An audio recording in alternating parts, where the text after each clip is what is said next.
নমস্কার বন্ধুরা, ইন্দ্রাণীস কিচেনের আরও একটা নতুন ভিডিওতে সবাইকে স্বাগত জানাই।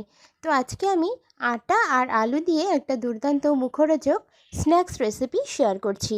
সন্ধ্যাবেলায় গরম গরম চায়ের সাথে অথবা সকালবেলায় এই রেসিপিটা আপনারা বানিয়ে কিন্তু খেতে পারেন। বাচ্চা থেকে বড় সকলেরই কিন্তু ভীষণই পছন্দ হবে। তো রেসিপিটা বানাতে শুধুমাত্র আটা আর আলুরই প্রয়োজন হবে। কিভাবে বানাচ্ছি চলুন ঝটপট দেখে নেওয়া যাক। রেসিপিটা বানানোর জন্য আমি এখানে দুটো আলু নিয়েছি, আর আলুগুলো কিন্তু আগে থেকে আমি সেদ্ধ করে ঠান্ডা করে নিয়েছি। এবার সেদ্ধ আলুর গায়ে যে খোসাটা রয়েছে সেটা খুব ভালোভাবে ছাড়িয়ে আমি আলুগুলোকে ধুয়ে নেব। রেসিপিটি বানাতে কোনো রকম ঝামেলা নেই এবং খুবই অল্প সময়ের মধ্যে কিন্তু আপনারা রেসিপিটা বানিয়ে নিতে পারেন। চা বসিয়ে আপনারা এই রেসিপিটা বানিয়ে নিতে পারেন। মাত্র 10 মিনিটেই আজকের এই রেসিপিটা তৈরি করে নেওয়া সম্ভব হবে। তো বন্ধুরা দেখুন, আলুর আমি খোসা ছাড়িয়ে নিয়েছি, আর খোসা ছাড়ানো হয়ে যাওয়ার পরে একটা ছোট গ্রেটার নিয়েছি। এই গ্রেটারটা দিয়ে আমি আলুটাকে এভাবে একটু গ্রেট করে নেব। তবে আপনারা চাইলে ম্যাশার দিয়েও ম্যাশ করে নিতে পারেন, তবে আমি বলবো গ্রেটার দিয়ে গ্রেট করে নিতে। এতে করে খুব সুন্দরভাবে আলু কিন্তু মিক্সড করা যায় বা আলুটাকে ভালোভাবে ম্যাশ করা সম্ভব হয়। তো সেই কারণে কিন্তু গ্রেটারের সাহায্য নেওয়া উচিত। তো আমি গ্রেটারের সাহায্যে দুটো আলুকেই খুব ভালোভাবে গ্রেট করে নেব।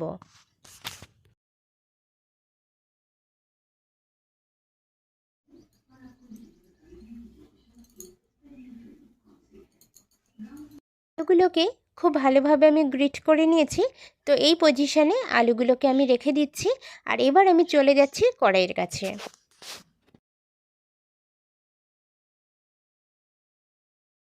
একটা কড়াই আমি এখানে বসিয়ে দিয়েছি, আর কড়াইয়ের মধ্যে প্রথমে 1.5 কাপ মতো জল অ্যাড করে দিচ্ছি। এখানে জলটা কিন্তু বুঝে দিতে হবে, 1.5 কাপের বেশি জল কিন্তু আমি ব্যবহার করছি না। 1.5 কাপ জলই আমি অ্যাড করে দিলাম, আর জলের মধ্যে দিয়ে দিচ্ছি খুবই সামান্য মাত্রায় একটু নুন।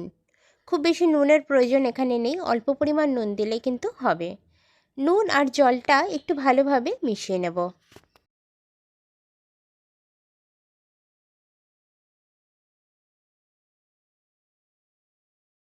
এবার এই জলের মধ্যে আমি অ্যাড করে দিচ্ছি 1.5 কাপ মতো আটা। এখানে হুইট ফ্লোর বা আটা যেটা যেটা আমরা রুটি বানিয়ে থাকি সাধারণত, সেই আটাটা কিন্তু এখানে ব্যবহার করা হচ্ছে, লাল আটাটা। তো আপনারা চাইলে এখানে যে কোনো ধরনের আটা ব্যবহার করতে পারেন। এখানে 1.5 কাপ মতো আটাই আমি দিচ্ছি। যেহেতু আমি 1.5 কাপ মতো জল দিয়েছিলাম, ওই কাপেরই 1.5 কাপ মতো আটা আমি এখানে দিয়ে দিয়েছি। দেওয়ার পরে একটা খুন্তির সাহায্যে খুব ভালোভাবে একটা ডো আমি তৈরি করে নিচ্ছি। এটাকে কন্টিনিউ নাড়াচাড়া করতে থাকতে হবে। নাড়তে নাড়তে জিনিসটা কিন্তু একটা খুব সুন্দর একটা স্মুথ ডোয়ে পরিণত হবে। তো সেই পর্যন্ত কন্টিনিউ কিন্তু আমরা নাড়াচাড়া করতে থাকবো।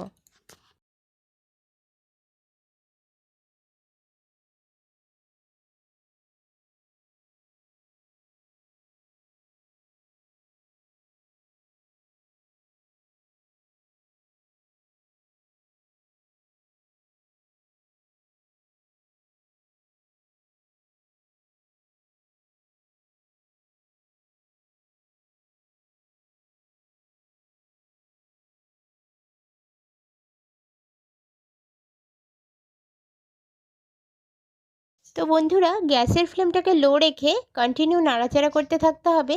এর ফলে আটাটা কিন্তু একটা ডোয়ে পরিণত হবে। তো এরকমভাবে একটু নরম করে কিন্তু ডোটা বানিয়ে নিতে হবে। খুব বেশি শক্ত ডো এখানে বানানোর প্রয়োজন নেই, এতে করে রেসিপিটা কিন্তু শক্ত হয়ে যাবে। তো একটু নরম করে আমি ডোটা রেডি করে নিয়েছি। এবার আমি একটা প্লেটে জিনিসটাকে নামিয়ে নিচ্ছি।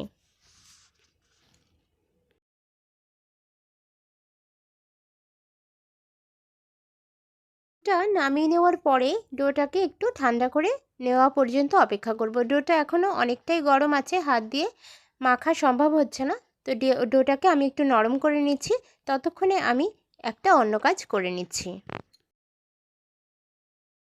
তো তার জন্য দেখুন, আমি কড়াইয়ের কাছে চলে এসেছি। কড়াইটা কিন্তু আমি ধুয়ে নিয়েছি। ধুয়ে পরিষ্কার করে সেই কড়াইটা একটু গরম করে নিয়ে তাতে আমি সামান্য পরিমাণ তেল অ্যাড করে দিচ্ছি। এখানে যে কোনো রকম তেল আপনারা ব্যবহার করতে পারেন। আমি দিয়ে দিচ্ছি সর্ষের তেল, আপনারা চাইলে সাদা তেলও দিতে পারেন। সর্ষের তেলটা গরম করে নিয়ে তাতে খুবই সামান্য মাত্রায় একটু সাদা গোটা জিরে ফোড়নে দিয়ে দিলাম।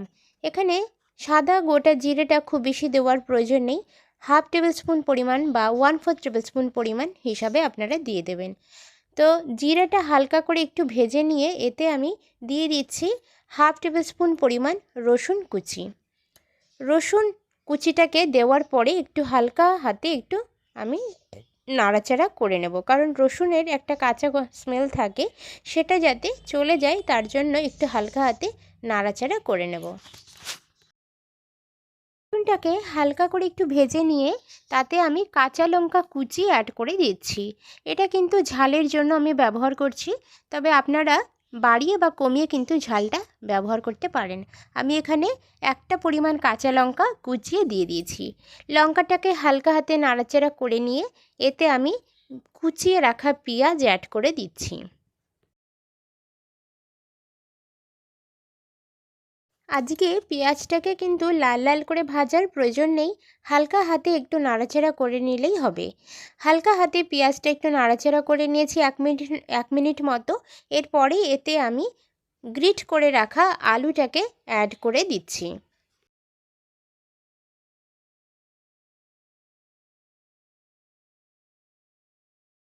আলুর মধ্যে আমি খুবই সামান্য মাত্রায় একটু নুন অ্যাড করে দিচ্ছি। নুনটা দেওয়ার পরে এখানে আমি দিয়ে দিচ্ছি সামান্য একটু কাশ্মীরি রেড চিলি পাউডার। আমি কাশ্মীরি রেড চিলি পাউডারটা দিচ্ছি, এটা কিন্তু সুন্দর একটা কালার আনার জন্য। আমি আজকে হলুদের ব্যবহারটা করছি না, তবে আপনারা চাইলে এই পর্যায়ে এসে কিন্তু হলুদটাও দিতে পারেন। আমি কিন্তু হলুদটা দেব না। দিয়ে দিচ্ছি Kashmiri red chilli powder. Kashmiri red chilli পাউডারটা দেওয়ার পরে এখানে আমি খুবই সামান্য একটুখানি দিয়ে দিচ্ছি ম্যাগি মশলা। এই 3টে জিনিস আলুটাকে খুব সুন্দর একটা টেস্ট এনে দেবে। এবার আমি খুব ভালোভাবে আলুটাকে একটুখানি কড়াইয়ের মধ্যে হালকা হাতে ম্যাশ করে নেব।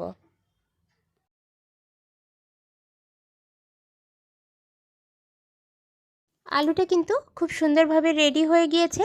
তো এই পর্যায়ে এসে আমি কড়াই থেকে নামিয়ে একটা প্লেটের মধ্যে আলুটাকে নামিয়ে নেব।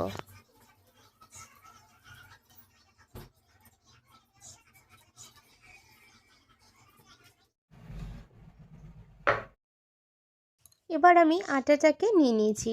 যে আটাটা ঠান্ডা হতে দিয়েছিলাম সেই আটাটাকে এবার হাত দিয়ে খুব ভালোভাবে মেখে আমি স্মুথ বানিয়ে নেব, কারণ কড়াইয়ের মধ্যে সম্পূর্ণ স্মুথ কিন্তু হয় না। ডোটাকে একদম স্মুথ বানাতে হবে, এতে করে রেসিপিটা খুব সুন্দরভাবে ফুলবে এবং সুন্দরভাবে নরমও থাকবে। তো সেই কারণে অবশ্যই কিন্তু হাত দিয়ে ঠেসে ঠেসে একটা স্মুথ ডো তৈরি করে নিতে হবে। তো আমি খুব ভালোভাবে হাত দিয়ে মেখে মেখে স্মুথ ডোটা রেডি করে নেব।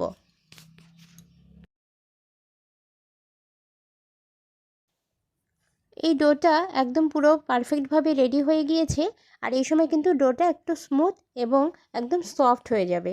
তো তখন বুঝতে হবে যে পারফেক্টভাবে ডোটা রেডি হয়েছে। এবার এখান থেকে একটু বড় বড় করে বেশ কিছু 3 থেকে 4টে মতো লেচি আমি কেটে নিচ্ছি।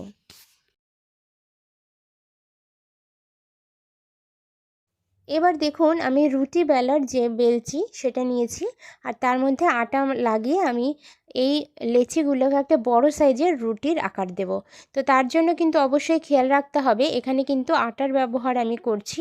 আর দ্বিতীয় কথা হচ্ছে এই রুটিটা কিন্তু একদম খুব বেশি মোটা হলে হবে না, কারণ মোটা হলে জিনিসটা কিন্তু শক্ত হয়ে যাবে, খেতে ভালো লাগবে না। তো সেই কারণে একটু পাতলা করে কিন্তু বেলে নিতে হবে। আমি দেখিয়ে দেব কতটা মোটা বা পাতলা করতে হবে, আমি অবশ্যই সম্পূর্ণটা বেলার পরে দেখিয়ে দিচ্ছি। তো ঠিক দেখুন আমি বেলে নিয়েছি, এরকম বড় সাইজের একটা রুটি হবে। আর তারপরে এইভাবে এতটা মোটা করে কিন্তু বেলে নিতে হবে। খুব বেশি মোটা যেন না হয়, এটা কিন্তু আমি বারবার বলছি, আর খুব বেশি পাতলাও কিন্তু হবে না। তো ঠিক এরকম একটা রুটি বেলার সময় ঠিক আমরা যেমন করে বেলি তার থেকে সামান্য একটু মোটা করে বেললেই কিন্তু হবে।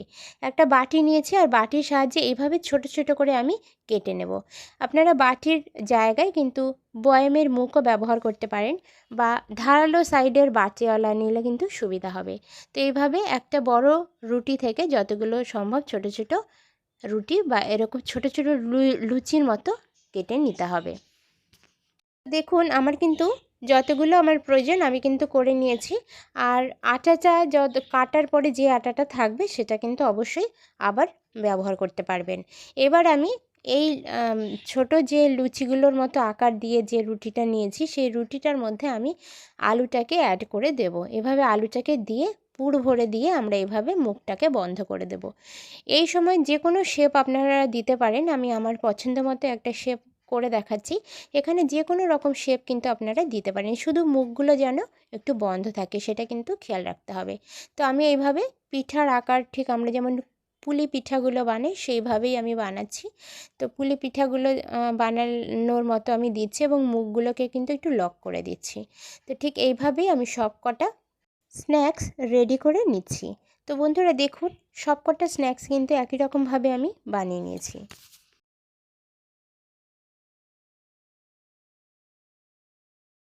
এবার আমি কড়াইয়ের কাছে চলে গেলাম।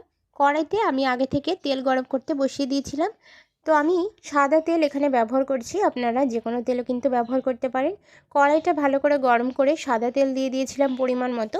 তেলটা একটু বেশি দিলে কিন্তু ভাজতে সুবিধা হবে, ডুবো তেলে ভাজলে আজকের রেসিপিটা কিন্তু বেশি বেটার হবে। তো তেলটা ভালোভাবে গরম হয়ে গিয়েছে। তো এই পর্যায়ে এসে একটা একটা করে স্ন্যাক্স আমি তেলের ওপরে দিয়ে দেবো।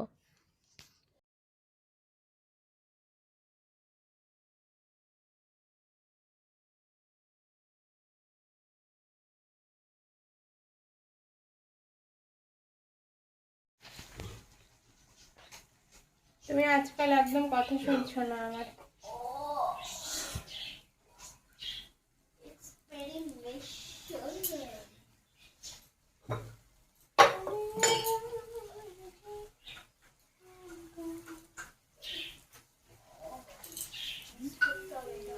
পিঠ ভেজে নেওয়ার পরে আমি ঠিক একই রকমভাবে উল্টিয়ে দিয়ে অপর পিঠটাও ভেজে নেব। ডুবো তেলে ভাজলে কিন্তু একটু বেশি সুবিধা হবে। তো এখানে আমি দেখুন একটা পিঠ ভেজে নিয়েছি। এবার একটা খুন্তির সাহায্যে অপর পিঠটাও ভেজে নেব। আর এই সময় গ্যাসের ফ্লেমটাকে লো টু মিডিয়ামে রাখতে হবে, না হলে কিন্তু বেশি যদি হাই ফ্লেমে ভাজা হয় সেক্ষেত্রে ওপর পিঠটা কিন্তু পুড়ে যাওয়ার সম্ভাবনা থাকবে এবং ভেতরে কাঁচা থাকবে। তো সেই কারণে লো টু মিডিয়াম ফ্লেমে সম্পূর্ণ স্ন্যাক্সগুলোকে ভেজে নিতে হবে। স্ন্যাক্সগুলো দেখুন ঠিক এভাবে একটু লালচে কালার যখন হয়ে যাবে তখন আমি কিন্তু আগে একসাথে সমস্ত স্ন্যাক্সগুলোকে নামিয়ে নেব। একটু লালচে কালার করে ভাজলে ভেতরে কিন্তু কাঁচা থাকার সম্ভাবনা থাকবে না, আর ওপরটাও খুব সুন্দরভাবে কিন্তু ক্রিস্পি হবে, খেতে কিন্তু দুর্দান্ত টেস্টি হবে। সন্ধ্যাবেলায় গরম গরম চায়ের সাথে এই রেসিপিটা আপনারা বানিয়ে পরিবেশন করতে পারেন। শীতকালে বিকেলবেলায় বা সন্ধ্যাবেলায় অবশ্যই কিন্তু একবার হলেও আজকের এই রেসিপিটা বানানোর অনুরোধ রইল। না বানালে বুঝতে পারবেন না যে এত সুন্দর একটা রেসিপি এত সহজে কিন্তু বানিয়ে নেওয়া যায়। তো আজকের রেসিপিটা আপনাদের কেমন লাগলো কমেন্ট সেকশানে জানাতে ভুলবেন না। ভালো লাগলে এরকমই নতুন নতুন রেসিপি দেখার জন্য আমার চ্যানেলের সাথে থাকার অনুরোধ রইল। ধন্যবাদ বন্ধুরা ভিডিওটা শেষ পর্যন্ত দেখার জন্য।